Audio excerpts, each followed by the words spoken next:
May 20th, 1979, John Marslaw's body was found stabbed 16 times, damn near decapitated, in a recreation yard bathroom in USP, Atlanta.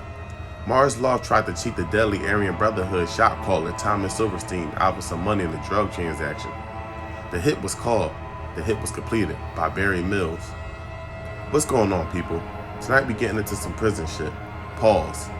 If you don't know how vicious them white boys are, you gonna learn today.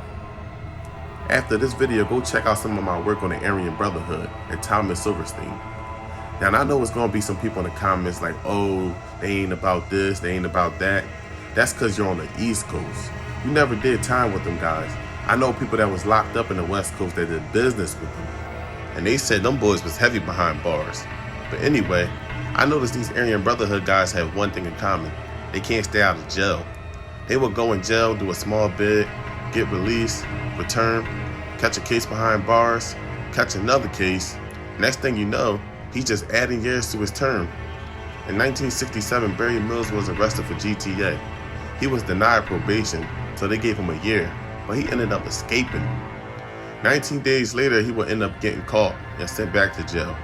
He served his time and was released a year later. He was home for a year straight until he was arrested again for armed robbery and first-degree murder after his co-defendant testified against him. They gave Mills 5 years to life.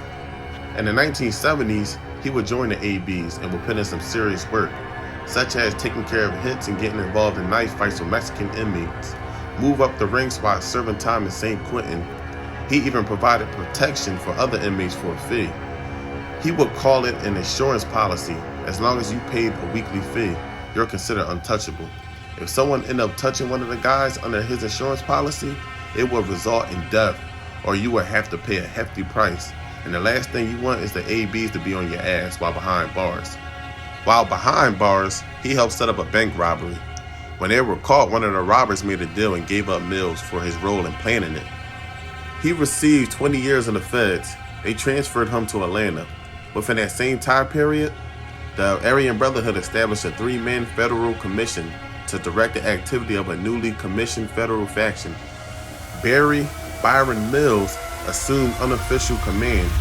Business was booming with murder, drugs, racketeering inside and outside of prison, with ties to John Gotti, Nicky Scarfo, the Mexican Mafia, and yes, the Mexicans teamed up with the ABs to fight the DC Blacks.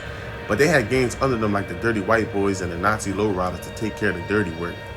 Now, John Gotti did go to the ABs for protection, but it just didn't work.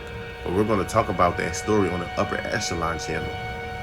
But yeah, you couldn't even sell drugs without him getting a cut of the money. Gregory Kiefer was moving drugs in prison and neglected to pay the tax. Mills ordered the hit. September of '83, Gregory Kiefer was stabbed to death by an Aryan Brotherhood associate. So it could have been someone from the Dirty White Boys, the Nazi Lowriders, or someone that owed the ABs a favor. Now, it wasn't until '96 when Barty Mills decided to propose the AB to take in the Dirty White Boys. So they had to put in work for a decade or two to be accepted as a part of them. Now, not even a month later, Mills finds out that one of the members, named Rhino, gave the feds some information about a bank robbery involving one of the members. Mills ordered the hit, and Rhino was stabbed to death in a prison in Kansas. So these guys were calling shots at other prisons. I mean, look at this mugshot. He took this mugshot in glasses. They wasn't telling him to take the glasses off, and he damn sure wasn't. So yeah, he's a shot caller. In 2002, the feds indicted Mills along with the whole leadership and tried to give them all the death penalty. Prosecutors said Mills was responsible for 14 murders within 2 decades, and that he was responsible for inciting a prison race war with the DC Blacks. The jury convicted Mills and his co-defendants on multiple RICO counts of assault, murder, drug dealing, and extortion, but they refused to give them the death penalty. He was serving a prison sentence of 4 consecutive life terms without the possibility of parole before passing away July of 2018 at the age of 70. So he was a very dangerous man, and he knew he was going to spend the rest of his life in prison, and he was okay with that. I guess he looked at it as, if I'm going to be here the rest of my life, I might as well run the joint.